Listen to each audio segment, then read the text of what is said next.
Now we are going to study ABG analysis step by step, starting from the basic physiology and gradually moving toward interpretation.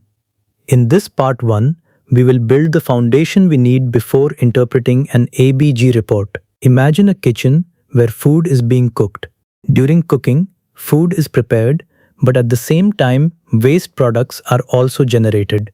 Some waste is in the form of smoke and gas, which is removed through the exhaust fan or chimney, while solid waste, such as vegetable peels and leftover scraps, is removed through a separate waste disposal system. The human body works in a very similar way. Every cell in our body is continuously producing energy, and during this process, waste products are generated. One major waste product is carbon dioxide, which is removed through the lungs, just like smoke leaving through a chimney. Other acid and metabolic waste products are handled mainly by the kidneys, which act as the body's waste management system.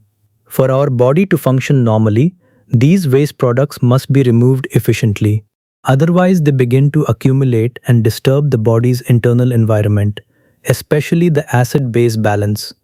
So the lungs and kidneys are constantly working together to keep this environment stable. The question is, how can we assess whether these two systems are doing their job properly?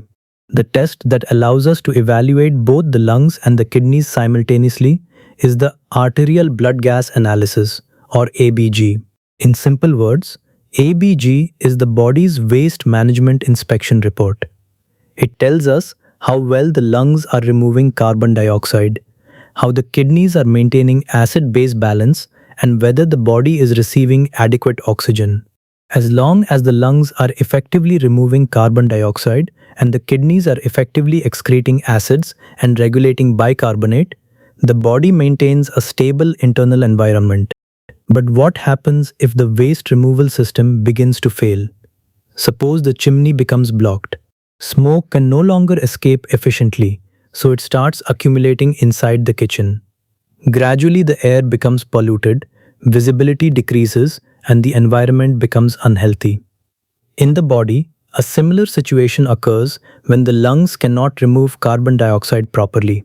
Carbon dioxide begins to accumulate in the blood, and because carbon dioxide forms carbonic acid in blood, the blood becomes more acidic. So, from this discussion, we can draw a very important conclusion. ABG tells us whether the body's waste removal systems are working properly or not.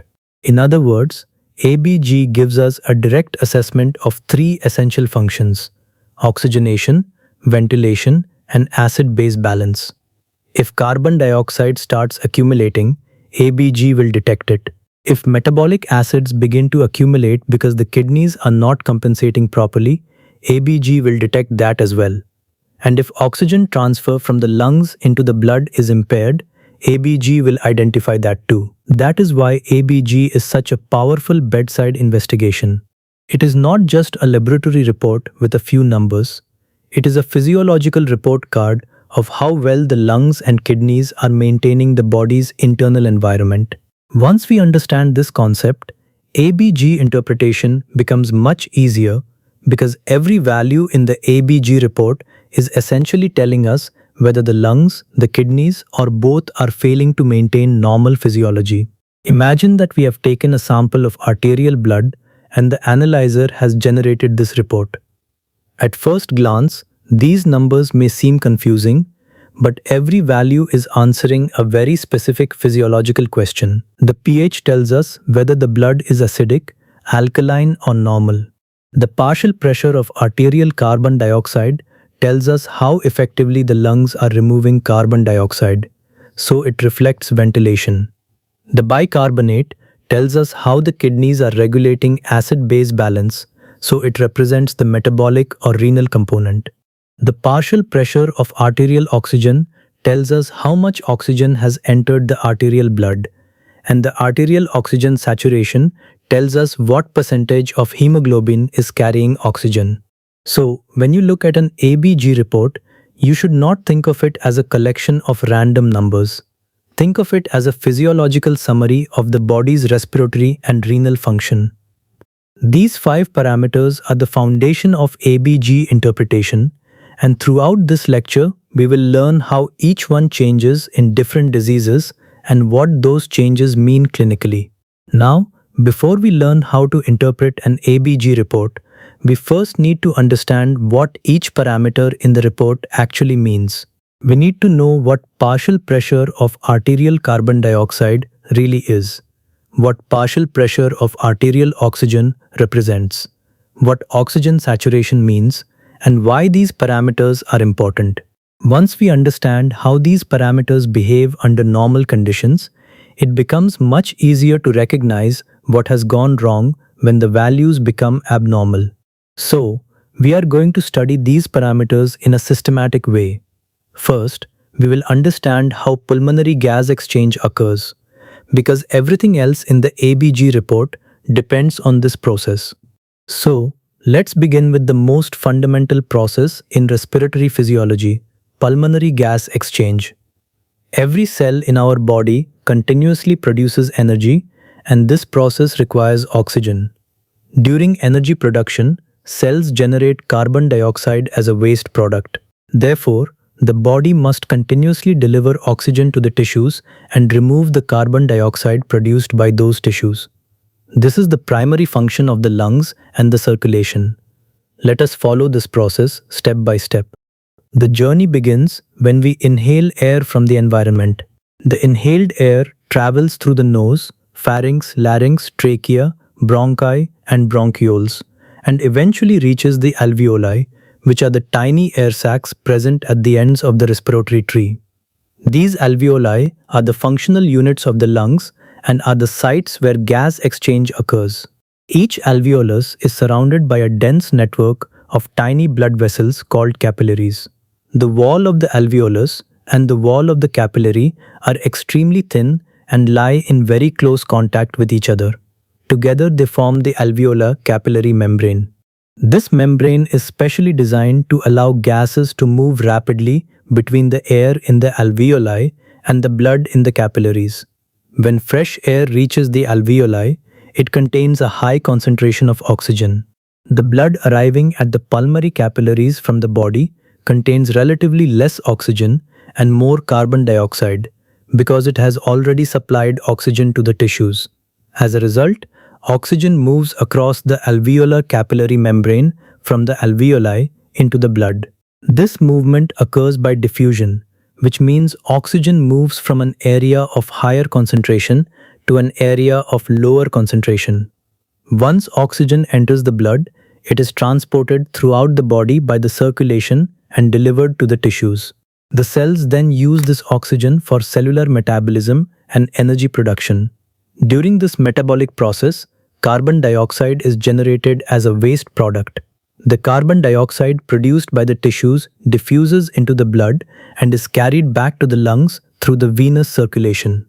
When this carbon dioxide-rich blood reaches the pulmonary capillaries, the carbon dioxide diffuses in the opposite direction, from the blood across the alveolar-capillary membrane into the alveoli. Finally, during exhalation, carbon dioxide is expelled from the alveoli into the atmosphere.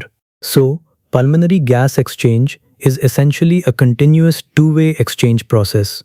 Oxygen moves from the atmosphere into the alveoli, from the alveoli into the blood, and from the blood into the tissues. At the same time, carbon dioxide moves from the tissues into the blood, from the blood into the alveoli, and from the alveoli into the atmosphere. The entire process depends on the efficient transfer of gases across the alveolar-capillary membrane. This physiological process forms the foundation of the lung-related parameters that we measure in an ABG report.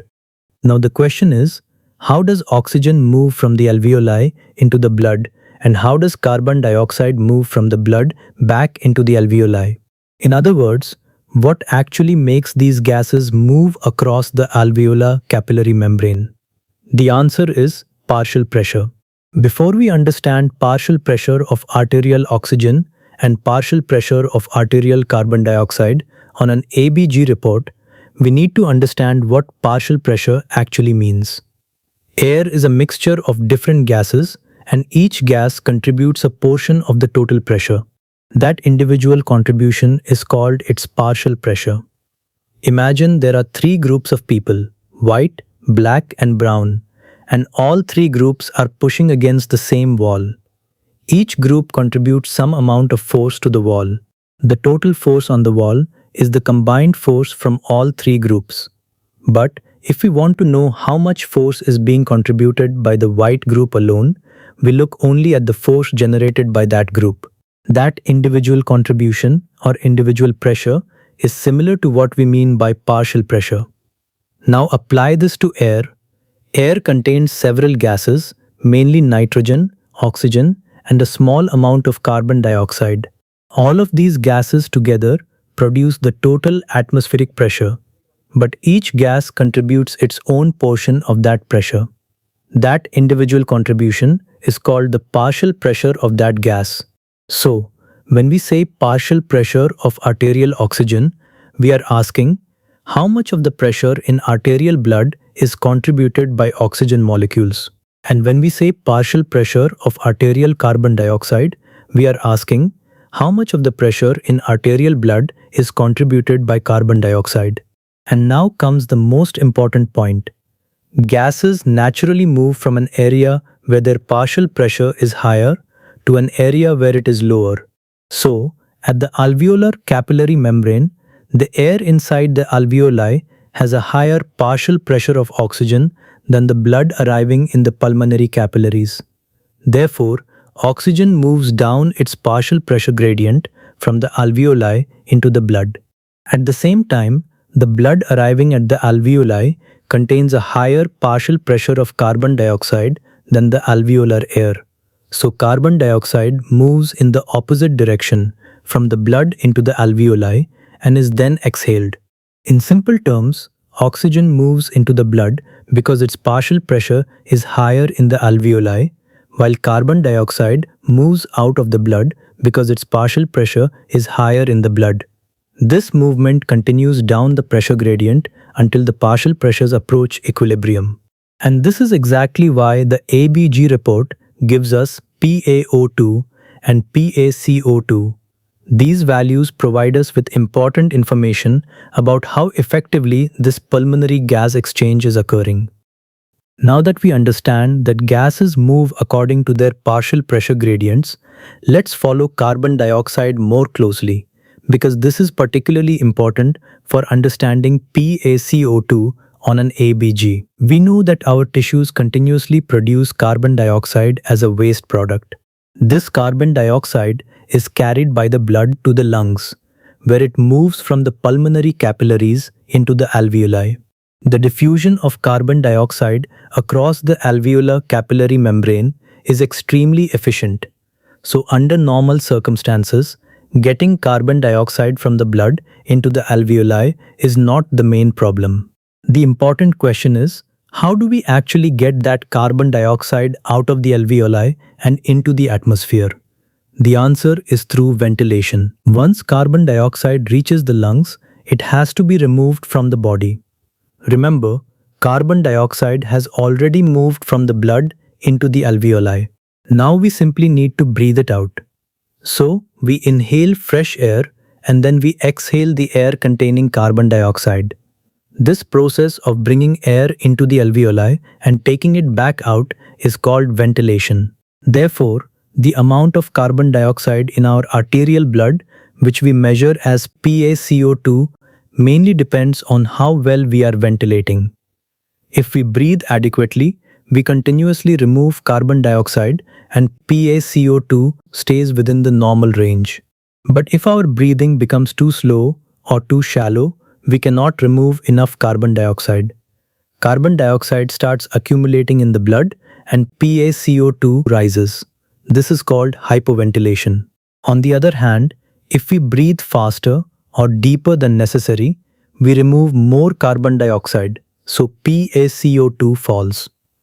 Our body continuously controls this process through the respiratory center in the brainstem, which monitors carbon dioxide and adjusts our breathing rate and depth. So, the simplest way to remember this is more ventilation, more carbon dioxide removed, and FiCO₂ falls. Less ventilation, less carbon dioxide removed, and FiCO₂ rises. An important point to remember is that even when the body is producing more carbon dioxide than usual, such as during conditions like sepsis, healthy lungs can usually increase ventilation and maintain PaCO2 within its normal range.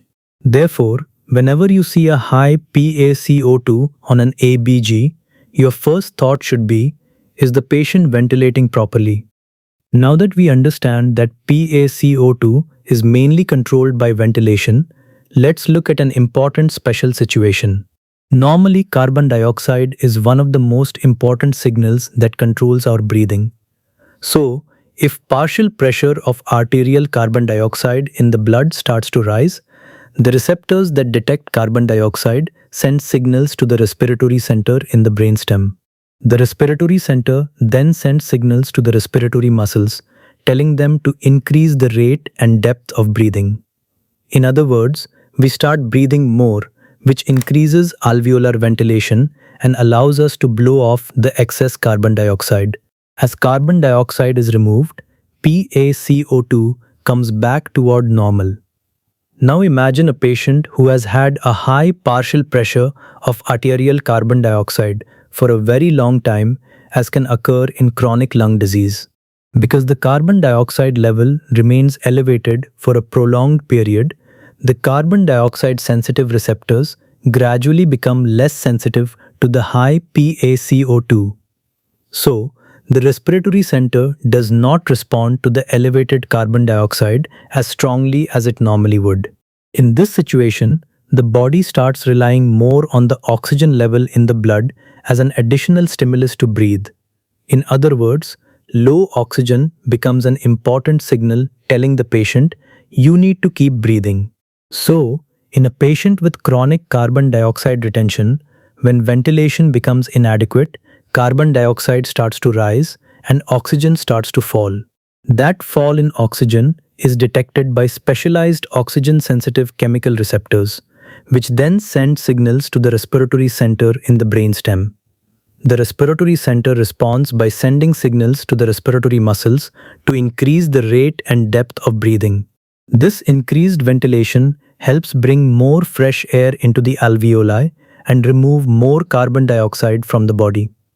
So even though the patient has become less sensitive to the high carbon dioxide level, the low oxygen level can still provide an important stimulus to maintain breathing. This is what we call hypoxic drive. This is clinically important. Imagine a patient with chronic lung disease who has been living with a high PaCO2 for a long time.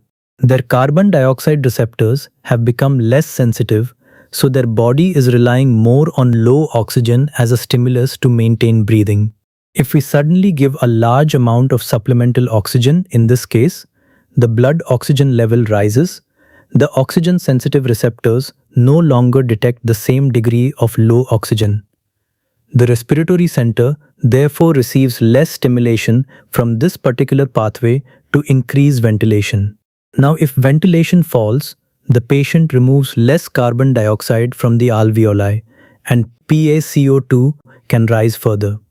This can lead to worsening hypercapnia and, if severe, carbon dioxide retention may cause drowsiness, confusion, or even carbon dioxide narcosis.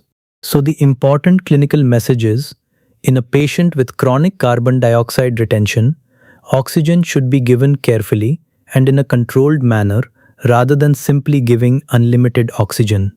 We monitor the patient's clinical response and, when indicated, use an ABG to see what is happening to PaCO2 and pH. This is why understanding the physiology of hypoxic drive is important when interpreting an ABG. Now we have seen how oxygen moves from the alveoli into the blood. The next question is, once oxygen enters the blood, how does the blood carry it to the tissues? This is where hemoglobin becomes very important. Oxygenation is a little different from carbon dioxide elimination because when we look at partial pressure of arterial oxygen, we are not actually measuring all the oxygen present in the blood. PaO2 tells us about the oxygen that is freely dissolved in the blood, and this represents only a very small portion of the total oxygen. the vast majority of oxygen is carried by a protein called hemoglobin, which is present inside red blood cells. So, if we want to understand how much oxygen the blood can actually carry, we need to think about two things: the amount of hemoglobin and how much of that hemoglobin is carrying oxygen. Now, think of hemoglobin as a bus that carries oxygen. As most oxygen in the blood is not simply floating freely, it is attached to hemoglobin inside red blood cells. So, when we talk about oxygen in blood, we need to understand two simple things. First, how many buses do we have? This represents the hemoglobin concentration. If you have more hemoglobin, you have more buses available to carry oxygen. Second, how full are those buses? This represents oxygen saturation. If a hemoglobin molecule has all of its available oxygen binding sites occupied, we say it is highly saturated. So, hemoglobin concentration tells us how much oxygen the blood can carry, while oxygen saturation tells us how full the hemoglobin buses are with oxygen. In other words, how much oxygen is attached to hemoglobin. So, let's make this very simple. PaO2 and SaO2 are related, but they are telling us two different things. Think of the oxygen in the blood as having two forms. Some oxygen is freely dissolved in the blood, and most of it is attached to hemoglobin. The freely dissolved oxygen is what we measure as PaO2, while the oxygen attached to hemoglobin is reflected by SaO2.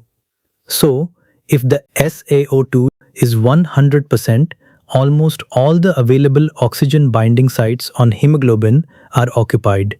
If the SaO2 is 75%, only about 3/4 of the available binding sites are occupied, meaning more hemoglobin binding sites are empty and available to bind oxygen.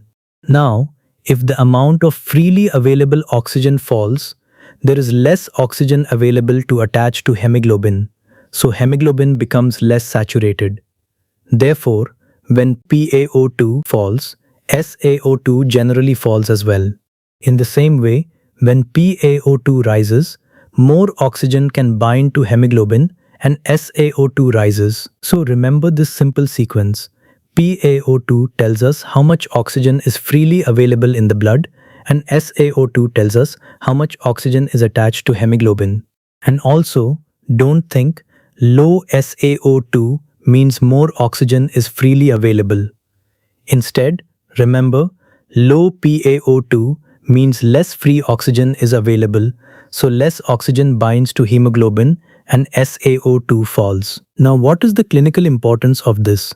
Imagine a patient with pneumonia. As we all know, this infection can interfere with the normal transfer of oxygen from the alveoli into the blood. As a result, the PaO2 falls, meaning there is less oxygen freely available in the arterial blood. Because less oxygen is available to bind to hemoglobin, the SaO2 also falls. For example, if an ABG shows a PaO2 of 55 millimeters of mercury and SaO2 of 88%, normally the PaO2 is around 80 to 100 millimeters of mercury, and the SaO2 is around 95-100%. So we immediately know that the patient is not oxygenating adequately. This is clinically important because it tells us that the lungs are having difficulty transferring oxygen into the blood and that the patient may need supplemental oxygen and treatment of the underlying lung problem. So, PaO2 and SaO2 together, they help us assess oxygenation. Now that we understand the relationship between PaO2 and SaO2, there is one more important question. Does a small change in PaO2 always produce the same change in SaO2? The answer is no, and this is where the oxyhemoglobin dissociation curve becomes important. If you look at the curve, you can see that it is S-shaped and it has two important parts. At the upper, relatively flat part of the curve, hemoglobin is already almost completely saturated. So, once PaO2 is around 80 to 100 millimeters of mercury, Hemoglobin is already carrying almost as much oxygen as it can, and even if PaO2 increases further, SaO2 changes very little. In simple words, once the hemoglobin buses are almost full, adding more oxygen outside the buses does not give us many more seats to fill. But as PaO2 falls, we eventually reach the steep part of the curve, particularly below about 60 millimeters of mercury. Here, even a small further fall in PaO2 can cause a significant fall in SaO2. This is clinically very important because it means that a patient can tolerate a moderate fall in PaO2 with relatively little change in SaO2 initially. But once PaO2 falls into the steep portion of the curve, further falls can rapidly reduce hemoglobin saturation and therefore impair oxygen carriage. So, remember the key idea. The relationship between PaO2 and SaO2 is not linear. At high PaO2, SaO2 changes very little, but at low PaO2, small changes in PaO2 can cause large changes in SaO2. Now, what is the physiological significance of this curve? Remember, the plateau phase mainly represents what happens in the lungs, where oxygen moves from the alveoli into the pulmonary capillaries and binds to hemoglobin. Here, the PaO2 is relatively high, usually around 80 to 100 millimeters of mercury, so hemoglobin is already almost completely saturated. Because the curve is flat in this region, even if PaO2 decreases moderately, there is only a small change in SaO2. In simple words, the plateau provides a safety margin, allowing hemoglobin to remain almost fully loaded with oxygen even when there is a moderate reduction in the oxygen available in the lungs.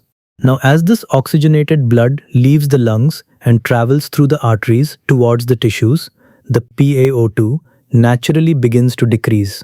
When the blood reaches the systemic tissues, the PaO2 is much lower, around 40 millimeters of mercury at rest, and this brings us into the steep portion of the curve. Here, a relatively small decrease in PaO2 produces a much larger decrease in hemoglobin saturation.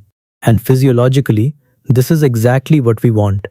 Because as the blood passes through the tissues, oxygen is continuously being taken up by the cells. As tissue metabolism increases, tissue oxygen levels fall further, causing hemoglobin to release even more oxygen. So, the steep portion of the curve facilitates oxygen unloading from hemoglobin to the tissues. So naturally, oxygen saturation falls because oxygen is being transferred from hemoglobin to the tissues. In this way, the shape of the oxyhemoglobin dissociation curve is perfectly suited for the two major jobs of hemoglobin: loading oxygen in the lungs and delivering oxygen to the tissues. Now that we understand how PaO2 determines SaO2, the next question is, what determines the PaO2 in the first place? In other words, what decides how much oxygen actually reaches the arterial blood after gas exchange takes place in the lungs? There are three main factors we need to think about: alveolar ventilation, matching of ventilation with perfusion or VQ matching, and the amount of oxygen in the air we breathe, which we call FiO2. Let's start with alveolar ventilation, because this is closely connected to what we have just discussed about carbon dioxide. Remember, oxygen moves very rapidly from the alveoli into the blood, so if the oxygen level inside the alveoli is high, PaO2 will also tend to be high. But there is an interesting thing happening inside the alveoli. Unlike the air we breathe in, alveolar air contains a significant amount of carbon dioxide because carbon dioxide is continuously coming from the blood into the alveoli. Now, if we increase our ventilation, we blow more carbon dioxide out of the alveoli. As carbon dioxide decreases, there is relatively more room for oxygen, so alveolar partial pressure of oxygen increases and PaO2 increases. On the other hand, if ventilation decreases, we are not removing carbon dioxide effectively. Carbon dioxide starts accumulating inside the alveoli, and as carbon dioxide increases, alveolar partial pressure of oxygen falls, which means PaO2 also falls. So, think of ventilation as maintaining a balance inside the alveoli. We bring oxygen in and blow carbon dioxide out. If ventilation is inadequate, carbon dioxide accumulates and oxygen falls. If ventilation increases, we can remove more carbon dioxide and slightly increase alveolar oxygen. However, there is a limit to how much hyperventilation can increase PaO2 because we cannot make alveolar oxygen higher than the oxygen available in the inspired air by very much. But if ventilation becomes severely inadequate, PaO2 can fall substantially. And this gives us a very important ABG concept. Alveolar ventilation affects both gases at the same time. When ventilation falls, PaCO2 rises and PaO2 falls. When ventilation increases, PaCO2 falls and PaO2 tends to rise. Now we know that alveolar ventilation is one factor determining PaO2, but there is another very important factor: whether the air reaching the alveoli actually matches the blood flowing through them. This is called ventilation perfusion or VQ matching. Think about the lung as having many small alveoli, each of which needs two things: air coming in and blood flowing through capillaries. Ideally, these two should meet properly so that oxygen can enter the blood and carbon dioxide can leave it. But in lung disease, this matching can be disturbed. For example, imagine that some alveoli become collapsed or filled with fluid so very little air reaches them, while blood is still flowing through their surrounding capillaries. That blood cannot pick up enough oxygen, so it leaves that area with low oxygen and returns to the arterial circulation. This is essentially what we mean by shunting. Now you might think, why can't the other healthy alveoli simply work harder and correct the problem? And this is where oxygen and carbon dioxide behave differently. Imagine that the lungs have 10 alveoli. Normally, all 10 receive air and blood. So oxygen enters the blood and carbon dioxide leaves the blood normally. Now suppose 3 alveoli become filled with fluid or collapse. Blood can still pass through these 3 alveoli, but very little air reaches them. Therefore, this blood leaves with low oxygen and more carbon dioxide. Now we still have the other 7 healthy alveoli. When some alveoli are poorly ventilated or completely unventilated, the air we breathe is preferentially directed toward the remaining open healthy alveoli. These healthy alveoli therefore receive adequate or potentially increased ventilation, so these healthy alveoli receive more fresh air. Now what happens next? They can remove extra CO2 very effectively. So the healthy alveoli can compensate for the extra CO2 coming from the affected alveoli, and therefore the overall PaCO2 may remain normal. But oxygen is different. Because of increased ventilation, these healthy alveoli receive more fresh oxygen-rich air. So the blood passing through them picks up oxygen and hemoglobin, becomes almost completely saturated, usually above 95%.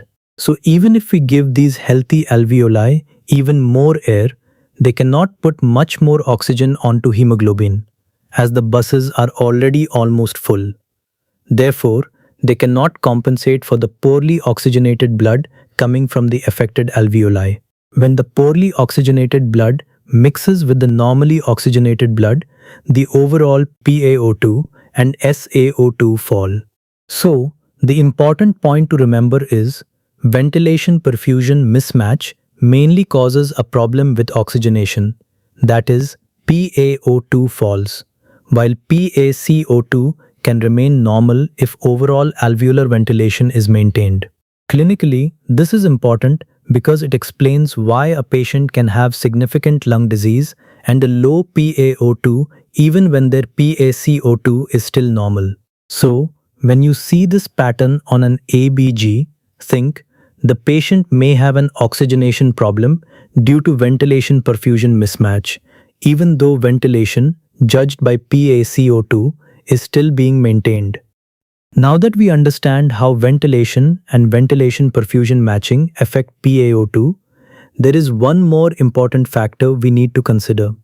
the amount of oxygen that the patient is actually breathing in. This is called the fraction of inspired oxygen, or FiO₂. In simple terms, FiO₂ means the percentage of oxygen in the air that the patient inhales.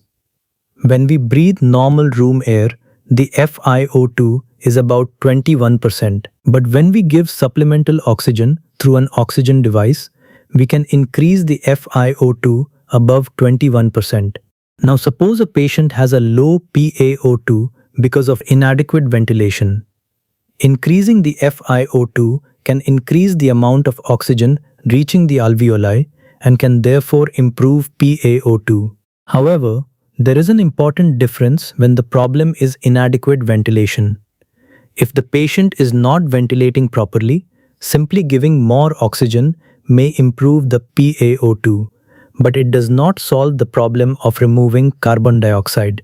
The patient may still have a high PaCO₂ because the underlying problem is poor ventilation. So remember, supplemental oxygen can improve oxygenation, but oxygen alone cannot correct inadequate ventilation. And we also need to be careful when interpreting an ABG from a patient who is already receiving supplemental oxygen. Let's make this very simple by comparing patient A and patient B. Imagine patient A is breathing normal room air, which contains about 21% oxygen. His ABG shows a PaO₂ of 80 millimeters of mercury. This is within the usual normal range. So in this patient, a PaO₂ of 80 is reasonably reassuring. Now imagine patient B also has a PaO₂ of 80 millimeters of mercury, but this patient is receiving supplemental oxygen. At first glance, the PaO₂ looks exactly the same as patient A, but the situation is very different. Patient B is being given extra oxygen, so we would expect more oxygen to reach the alveoli and therefore generally expect a higher PaO₂. If the PaO₂ is still only 80 despite receiving supplemental oxygen, this may indicate that the lungs are having difficulty transferring oxygen into the blood. So, even though both patients have exactly the same PaO₂ of 80, we interpret the value differently because the amount of oxygen they are breathing is different. Therefore, whenever you see a PaO₂ on an ABG, don't look at the number alone. Always ask, how much oxygen was this patient receiving when the ABG was taken? That is why we need to consider PaO₂ together with FiO₂ when assessing oxygenation.